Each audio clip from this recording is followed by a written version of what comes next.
ସର୍ବଗୁଣ ସମ୍ପନ୍ନା ମୁଁ ନାରୀ, ମୁଁ ପ୍ରତିପାଳନକାରୀ ଅନ୍ନପୂର୍ଣ୍ଣା ଦୟାମୟୀ ଉମା, ମୁଁ ପୁଣି ପାପୀ ସହାରିଣୀ ମହାକାଳୀ, ଆଉ ଜଗତର କଲ୍ୟାଣ ପାଇଁ ମୁଁ ଜଗଜ୍ଜନନୀ ମା ଦୁର୍ଗା। ମୁଁ ହିଁ ସୃଷ୍ଟି, ମୁଁ ହିଁ ବିନାଶ, ମୁଁ ହିଁ ଆଦି, ମୁଁ ହିଁ ଅନ୍ତ। ମୁଁ ଗଢ଼ିପାରେ ଆଉ ଭାଙ୍ଗି ବି ପାରେ। ହଁ, ମୁଁ ନାରୀ। ସମୟ କାଳଚକ୍ରରେ ମୋର ଅନେକ ପରିଚୟ। ମୁଁ ମୋ ମାତା ପିତାଙ୍କ ସମ୍ମାନ ତଥା ସ୍ନେହର ଡୋରି ରୂପେ ମୁଁ ଭଗିନୀ। ଦୁଇ କୂଳର ହିତ ସାଧନ କରିଥିବାରୁ ମୁଁ ଦୁହିତା। ଘରର ସମସ୍ତ ଭାର ବହନ କରୁଥିବାରୁ ମୁଁ ଭାର୍ଯ୍ୟା। ଯୌବନର ଆଦି ପର୍ଯ୍ୟାୟରେ ସ୍ୱାମୀର ମଙ୍ଗଳକାରିଣୀ ପ୍ରତିବ୍ରତା। ମୁଁ ସତୀ, ପୁଣି ମୁଁ ହିଁ ସୀତା। ସମୁଦ୍ର ବକ୍ଷର ଅମାପ ପରିସୀମା ସଦୃଶ ବିଶାଳ ମୋ ମମତା। ତେଣୁ ମୁଁ ମା। ମୁଁ ସେଇ ନାରୀ ଯିଏ ତାର ଜୀବନର ଦୁଃଖକୁ ଏକ ଅଚଳ ପାହାଡ଼ ପରି ବୁକୁରେ ସାଇତି ରଖିଛି। ତେଣୁ ମୁଁ ଗୃହରାଣୀ, ଗୃହିଣୀ। ତଥାପି ମୋ ମନରେ ଆଜି ଗୋଟିଏ ପ୍ରଶ୍ନ। ସମସ୍ତଙ୍କୁ ଭାଗ ଭାଗ କରି ପ୍ରେମ ବାଣ୍ଟି ଦେଉଥିବା ଏଇ ନାରୀ ପାଇଁ ଅଧୁନା ସମାଜରେ ନାରୀ ନିଷ୍ପେଷିତ, ପ୍ରପୀଡ଼ିତ, ଲାଞ୍ଛିତ, ଅବହେଳିତ ବ୍ୟବସ୍ଥାରେ ତେବେ କାହିଁକି ମୋ ପାଇଁ ଏତେ କଷ୍ଟ, ଏତେ ଯନ୍ତ୍ରଣା, ଏତେ ନିନ୍ଦା ଅପମାନ? ତେବେ ମୋର ଏଇ ଯନ୍ତ୍ରଣାପୂର୍ଣ୍ଣ ଜୀବନରେ ମୋର ଅଧିକାର ବୋଲି କ'ଣ କିଛି ନାହିଁ? ତେବେ କାହିଁକି ମୋ ଉପରେ ଏତେ ସମାଜର କ୍ରୂର ଲୋଲୁପ ଦୃଷ୍ଟି? କାହା ପାଇଁ ମୋର ଏ ସଂଘର୍ଷ? ଆଜି ମୋର ଏ ଅବସ୍ଥା ପାଇଁ ଦାୟୀ କିଏ? ମୋର ଏକ ସୁନ୍ଦର ନୃତ୍ୟ ଅଭିନୟ। ଝିଅ ହେଇ ନେବି ମୁଁ 100 ଜନମ, ଝିଅ ହେଇ ନେବି ମୁଁ 100 ଜନମ, ଝିଅ ହେଇ ନେବି ମୁଁ 100 ଜନମ।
ମୋର ଯେମିତି ଗୋଟେ ପୁଅ ହଉ, ଝିଅଟିଏ ନ ହଉ।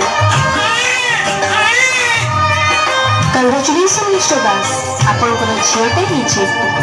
ଓହୋ, ଝିଅ କଥା ଯେମିତି ତମ ବୋହୂ ନ ଜାଣେ। ମା, ମାମା ପିଲା କି ତୋର ଗୋଟେ ମଲା ପିଲା ହୁଏ।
আমার কি চমৎকার করেছি।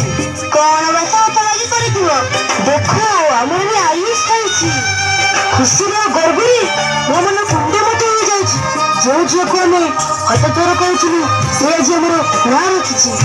ବାପା ସତରେ ମୁଁ ଆୟୁଷ ପାଇଛି। ଆରେ ମା, ତୁ ଆଜି ଆମର ଗର୍ବ ଓ ଗୌରବ। ତୋ ପ୍ରତି ଆମର ଯେଉଁ ଧାରଣା ଥିଲା ଆଜି ତୁ ତାହା ଭୁଲ ପ୍ରମାଣ କରିଦେଇଛୁ।